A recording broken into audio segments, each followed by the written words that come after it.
अध्याय 12 है ना। कुछ प्राकृतिक परिघटनाएं पर आप लोग को पढ़ा रहे हैं। कुछ प्राकृतिक परिघटनाएं कौन कौन सी हैं, चलिए कुछ पढ़ते हैं। और चैनल को सब्सक्राइब कीजिए, लाइक कीजिए और वीडियो को शेयर करिए जल्दी जल्दी। कुछ प्राकृतिक परिघटनाएं। पृथ्वी कई परतों में बटी हुई है। कौन सी परत भूस्पंदन के लिए उत्तरदायी है? पृथ्वी कई परतों में बटी हुई है। कौन सी परत भूस्पंदन के लिए उत्तरदायी है? तो भूपर्पटी। भूपर्पटी।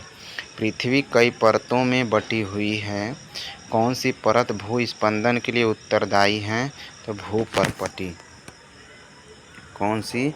भूपर्पटी। किसी आवेशित वस्तु से आवेश को पृथ्वी में भेजने की प्रक्रिया को क्या कहते हैं? किसी आवेशित वस्तु से आवेश को पृथ्वी में भेजने की प्रक्रिया को भूसंपर्कन कहते हैं। किसी आवेशित वस्तु से आवेश को पृथ्वी में भेजने की प्रक्रिया को भूसंपर्कन कहते हैं। जब ऋणात्मक तथा धनात्मक आवेश मिलते हैं तो प्रकाश की चमकीली उत्पन्न होती है। इस प्रक्रिया को क्या कहते हैं? विद्युत विसर्जन कहते हैं। क्या बोलते हैं? विद्युत विसर्जन कहते हैं।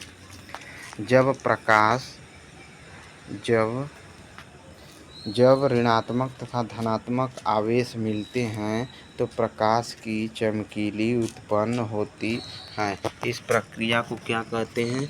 विद्युत विसर्जन कहते हैं। इस प्रक्रिया को क्या कहते हैं? विद्युत विसर्जन कहते हैं। भूकंप आने की संभावना कहाँ पर अधिक होती है? भूकंप आने की संभावना जहाँ प्लेटों की सीमाएं दुर्बल होती है वहाँ भूकंप आने की संभावना ज़्यादा होती है। जब प्लास्टिक की रिलीफ को पॉलीथीन के साथ रगड़ते हैं तो क्या अर्जित कर लेता है? घर्षण। जब प्लास्टिक की रिलीफ को पॉलीथीन के साथ रगड़ते हैं तो क्या अर्जित कर लेता है? घर्षण अर्जित करता है। जब प्लास्टिक की रिलीफ को पॉलीथीन के साथ रगड़ते हैं तो क्या अर्जित कर लेता है? घर्षण अर्जित कर लेता है।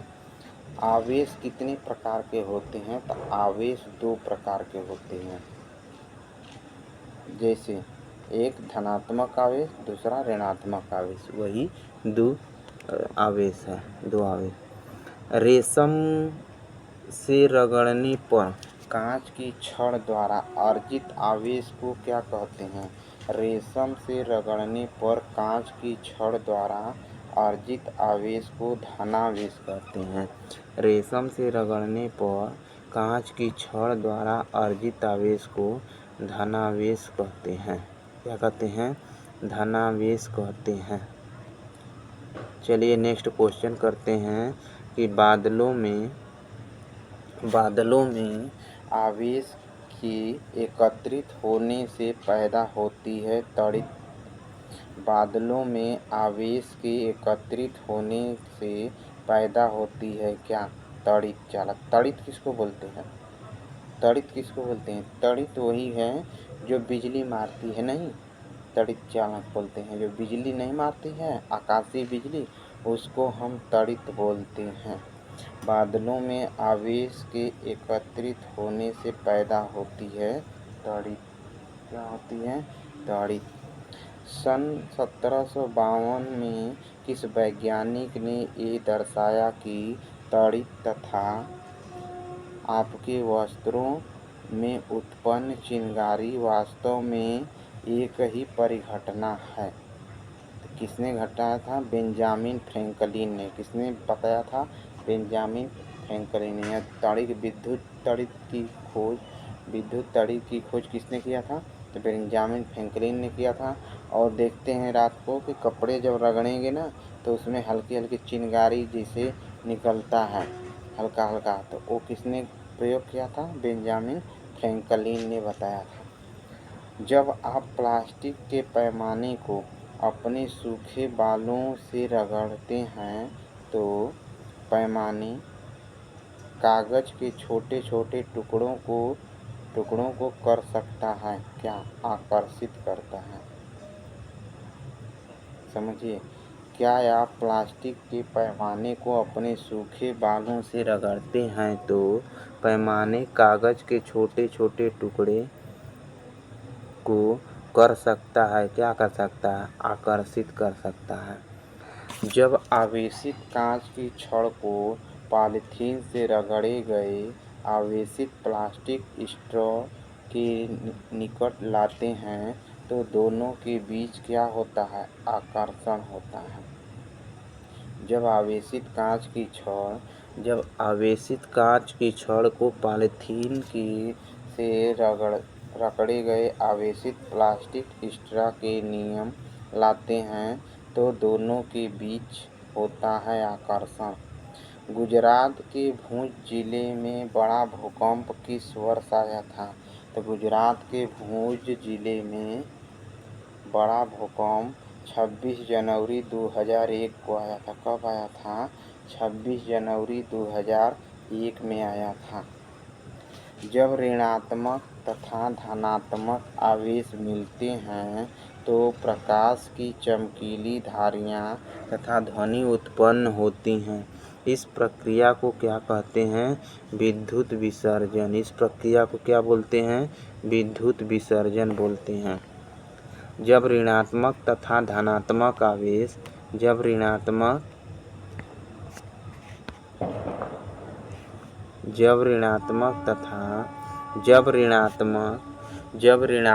तथा धनात्मक आवेश मिलते हैं तो प्रकाश की चमकीली धारियाँ तथा ध्वनि उत्पन्न होती हैं। इस प्रक्रिया को क्या कहते हैं? विद्युत विसर्जन कहते हैं। क्या कहते हैं? विद्युत विसर्जन कहते हैं। विद्यालयों या भवनों के ऊपर त्रिशूल आकार की धातु की पट्टी लगाई जाती है विद्युत विसर्जन से बचने के लिए। विद्यालयों या भवनों के ऊपर त्रिशूल आकार की धातु की पट्टी लगाई जाती है। क्यों? विद्युत विसर्जन से बचने के लिए। विद्युत विसर्जन से विद्यालयों या भवनों के ऊपर त्रिशूल आकार जिसे धातु की पट्टी लगाई जाती है विद्युत विसर्जन से बचने के लिए। कौन सी राशि रिएक्टर पैमाने पर मापी जाती है? भूकंप की तीव्रता। कौन सी राशि रिएक्टर इस पैमाने पर मापी जाती है रिक्टर स्केल पर? तो भूकंप की तीव्रता। भूकंप मापी यंत्र कौन सा है? सिस्मोग्राफ। भूकंप मापी यंत्र कहेगा तो सिस्मोग्राफ, और रिक्टर स्केल पर मापा जाता है तो भूकंप की तीव्रता। भूकंप। त्वरित झंझावात के समय हमें क्या नहीं छूना चाहिए? त्वरित झंझावात के समय हमें क्या नहीं छूना चाहिए? त्वरित झंझावात मतलब जो बिजली तड़कती है तो उस समय हमें क्या नहीं छूना चाहिए? तो टेलीफोन, विद्युत तार, धातु के पाइप। यानी देखिए, जैसे विद्युत तार होता है ना, विद्युत तार कोई है उसको नहीं छूना चाहिए। टेलीफोन हो उसको ऑफ कर देना चाहिए। और विद्युत पाइप, कोई लोहे का पाइप हो, जैसे छाता लगा के जाते हैं ना, छाता लगा के घूमते हैं बारिश में तो बिजली मार देती है कभी कभी। क्यों? कहा जाता है कि धातु को कोई चीज़ नहीं छूना चाहिए। उससे क्या होता है कि त्वरित झंझावात आपके ऊपर नहीं आकर्षित करेगा। त्वरित बिजली गिरने से सुरक्षा के लिए क्या करनी चाहिए? त्वरित बिजली गिरने से सुरक्षा के लिए क्या करना चाहिए? खुली जगह में घुटने के पास सिमटकर नीचे बैठ जाना चाहिए। त्वरित बिजली गिरने से सुरक्षा के लिए क्या करना चाहिए? तो खुली जगह में घुटने के पास सिमटकर नीचे बैठें। से सुरक्षा के लिए क्या करना चाहिए? तो खुली जगह में घुटने के पास सिमटकर नीचे बैठें। भूकंप प्लेटों की गतियाँ के कारण उत्पन्न होते हैं। भूकंप प्लेटों की गतियों के कारण उत्पन्न होते हैं, जहाँ प्लेटों की सीमाएं दुर्बल हो जाती हैं। इन दुर्बल क्षेत्रों को क्या कहते हैं? भूकंपीय क्षेत्र या भ्रंश क्षेत्र। भूकंपीय क्षेत्र या भ्रंश क्षेत्र उस क्षेत्र को कहा जाता है जहाँ की प्लेटें कमज़ोर होती हैं, दुर्बल होती हैं, उसे हम भूकंपीय ज़ोन कहा जाता है। 8 अक्टूबर 2005 को भारत में कहाँ पर भूकंप आया था? तो 8 अक्टूबर 2005 में जम्मू के तंगधार में आया था।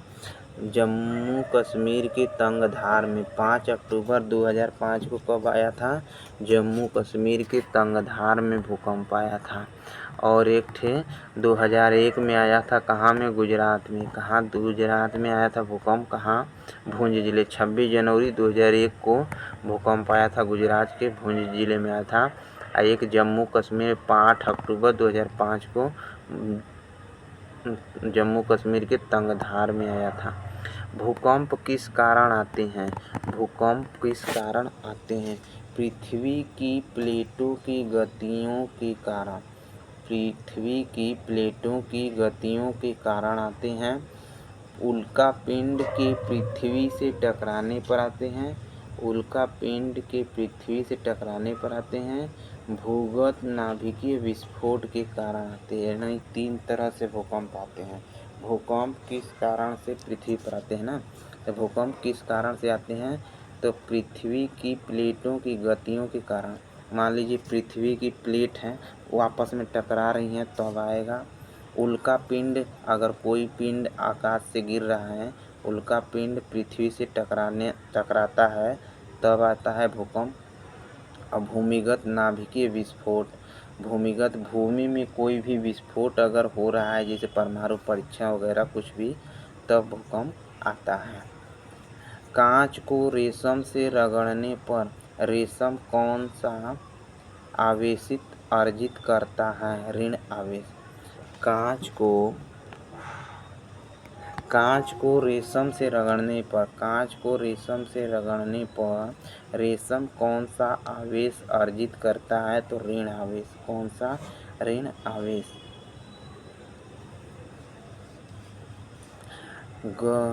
गरज वाले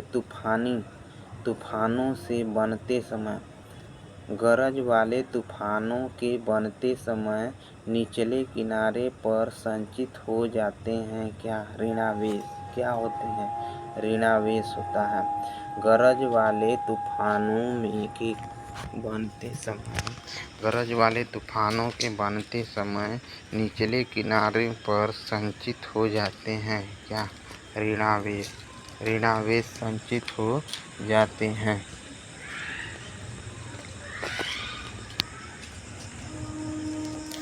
1, 2 और 3 ओम प्रतिरोध।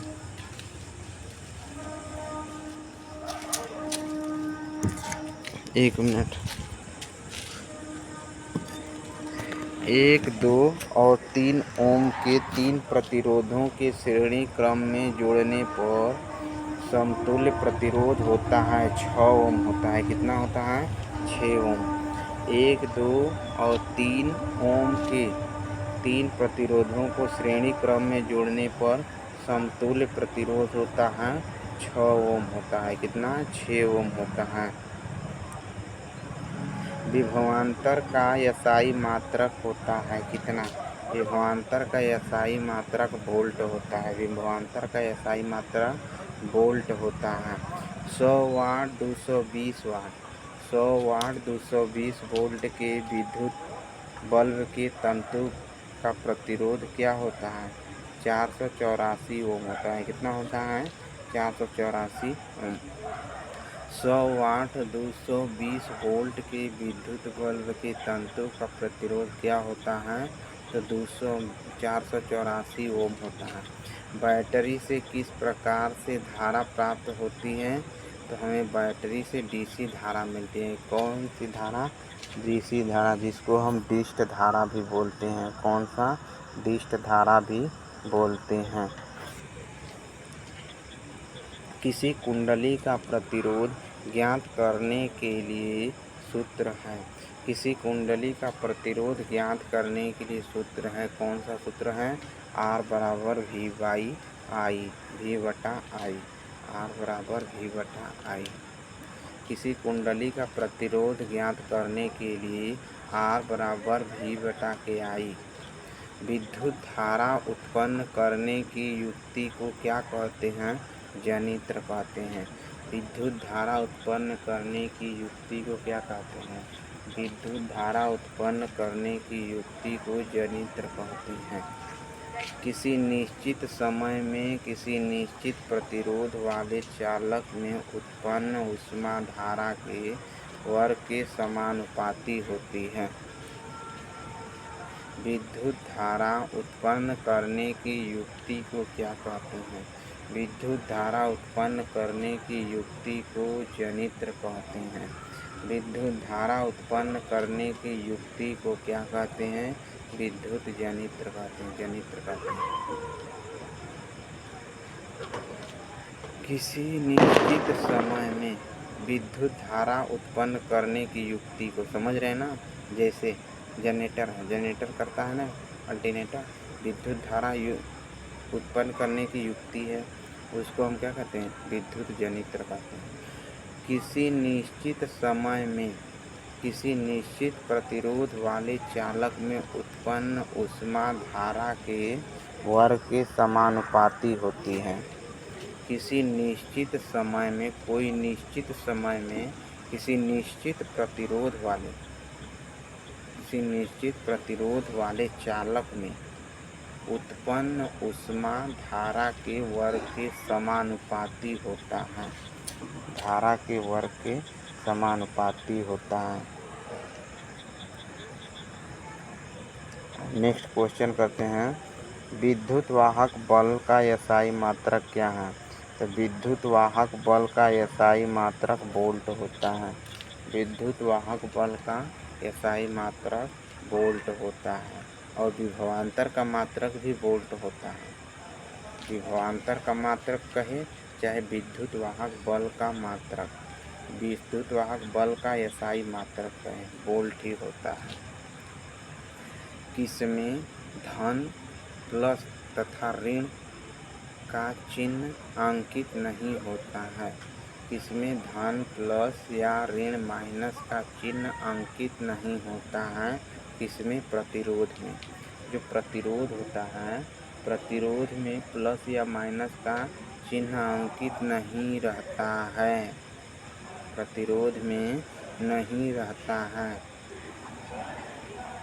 उसको कैसे पहचानते हैं? उसमें थोड़ा सा, उसमें प्लस माइनस नहीं रहता है। प्रतिरोध जिसको डायोड बोलते हैं, उसमें हल्का से पहचानने के लिए कलर किया रहता है। उसमें कलर किया रहता है, उसी से पहचाना जाता है। उसमें प्लस माइनस नहीं रहता है। तो वही कह रहा है कि इसमें धन, प्लस, ऋण, माइनस का चिन्ह अंकित नहीं होता है। तो प्रतिरोध यानी डायोड जो बोलते हैं। कूलाम का नियम में K को क्या कहा जाता है? कूलाम का नियम में K को क्या कहा जाता है? तो समानुपाती नियतांक कहते हैं। कूलाम का नियम में K को क्या कहा जाता है? कूलाम के नियम में K को क्या कहा जाता है? तो समानुपातीय नियतांक कहते हैं। कूलाम का नियम में K को क्या कहते हैं? समानुपातीय नियतांक कहते हैं। जिन वस्तुओं को रगड़ने पर जो इलेक्ट्रॉन का त्याग करता है वह हो जाता है क्या? धनावेशित। जिन वस्तुओं को रगड़ने पर जो इलेक्ट्रॉन का त्याग करता है वह क्या कहलाता है? धनावेशित होता है, धनावेशित हो जाता है। जैसे इलेक्ट्रॉन, इलेक्ट्रॉन क्या है? इलेक्ट्रॉन एक निगेटिव है। अगर वो निकल जा रहा है, दान कर दे रहा है, त्याग कर दे रहा है, तो धनावेशित तो बचेगा। वही तो कह रहा है कि जिन वस्तुओं को रगड़ने पर जो इलेक्ट्रॉन का त्याग करता है वह धनावेशित हो जाता है। जिन वस्तुओं को रगड़ने पर जो इलेक्ट्रॉन ग्रहण करता है वह ऋणावेशित हो जाता है। अब जैसे कि मान लीजिए ऋणावेशित पहले से है, इलेक्ट्रॉन तो ऋणावेशित सभी जानता है, तो वो हमारे पास कोई निगेटिव चीज़ आएगा तो हम खुद ही थोड़ा निगेटिव हो जाएंगे, ऋणावेशित हो जाएंगे। और हमारे पास जितना भी ऋणावेशित रहेगा निकल के बाहर चला जाएगा तो हम पॉजिटिव हो जाएंगे, धनावेशित हो जाएंगे। प्रकाश। अब अध्याय कौन सा है? 13, प्रकाश। प्रकाश एक पतली झिल्ली से होकर नेत्र में प्रवेश करता है। इस झिल्ली को क्या कहते हैं? कार्निया कहते हैं, कार्निया। वीडियो को जल्दी जल्दी शेयर कीजिए आप लोग, कहीं वीडियो को शेयर कीजिए, लाइक बढ़ाइए, लाइक कम है। प्रकाश एक पतली झिल्ली से होकर नेत्र में प्रवेश करता है। इस झिल्ली को कहते हैं, क्या कहते हैं? कार्निया कहते हैं। प्रकाश एक पतली झिल्ली से होकर नेत्र में प्रवेश करता है। इस पतली झिल्ली को क्या कहते हैं? कार्निया कहते हैं, कार्निया। जिससे हम आँख से देखते हैं तो उसको क्या बोलते हैं? पतली जो पुतली होती है उसको कार्निया बोलते हैं। कांच का अपवर्तनांक किस वर्ण के लिए अधिकतम है? कांच का अपवर्तनांक बैंगनी। कांच का अपवर्तनांक किस वर्ण के लिए अधिकतम है? तो बैंगनी। बैंगनी कलर के लिए कांच का अपवर्तनांक अधिक है। दूरदृष्टि दोष में प्रतिबिंब कहाँ पर बनता है? तो दूरदृष्टि दोष में प्रतिबिंब जो बनता है रेटिना के पीछे बनता है। दूरदृष्टि दोष में प्रतिबिंब कहाँ बनता है? रेटिना के पीछे बनता है, रेटिना के पीछे बनता है। रेटिना के पीछे मतलब पास का उसको नहीं दिखता है, दूर की वस्तु दिखती है। दूरदृष्टि दोष में प्रतिबिंब कहाँ पर बनता है? तो रेटिना के पीछे बनता है। एक बात बोले हम, बात मेरा भी समझिएगा। क्या बोले? जब हम इस पर ऐसे से हाथ रगड़ेंगे तो हाथ क्या होगा? क्या करेगा बताइए? घर्षण करेगा। घर्षण करेगा, घर्षण करके फिर क्या करेगा? हाँ, घर्षण करके